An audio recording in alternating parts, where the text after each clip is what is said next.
Nakatakda ang pagharap ni Jerwin Ancas at ang undefeated Mexican prospect na si Omar Trinidad sa Hunyo 28 sa Las Vegas, Nevada. Ang labang ito ay bahagi ng SUFA boxing card at magsisilbing debut ni Ancas sa ilalim ng promosyon ni Dana White.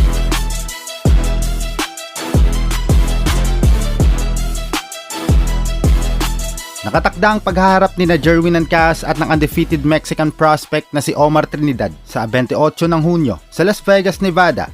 Ang labang ito ay bahagi ng SUFA boxing card at magsisilbing debut ni Ancas sa ilalim ng promotion ni Dana White.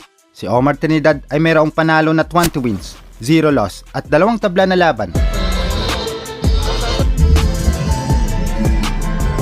38 wins, 4 losses at 2 tabla na laban para naman kay Ancas.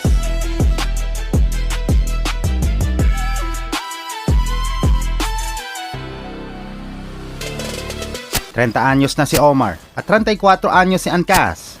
Kanan kontra sa kaliwete na kamao. Mas patangkad ng 4 na pulgada si Omar at mas mahaba ang galamay nito. Patungkol naman sa kanilang mga huling laban, panalo via TKO round 4 si Ancas kontra Antonio Garcia.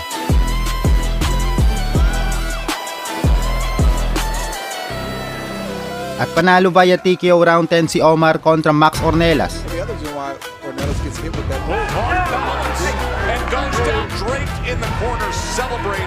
Bentahe sa sukat at haba ng galamay. Isang malaking hamon para kay Jerwin ang pisikal na bentahe ni Omar. Mas matangkad si Omar, kailangan gamitin ni Ancas ang kanyang veteranong talino upang makapasok sa loob ng depensa ng Mexicano.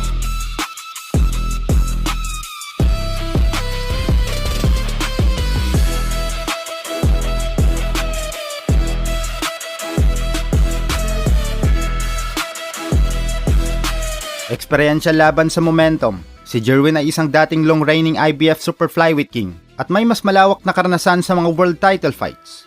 Sa kabilang banda, si Omar ay bitbit ang momentum ng pagiging walang talo at gutom na makapasok sa world title na litrato. Matapos ang kanyang tagumpay sa mas mababang timbang, ang labang ito sa 126 pounds ay magpapatunay kung kaya pa ni Ancas na makipagsabayan sa mga mas malalaking boksingero sa dulo ng kanyang karera.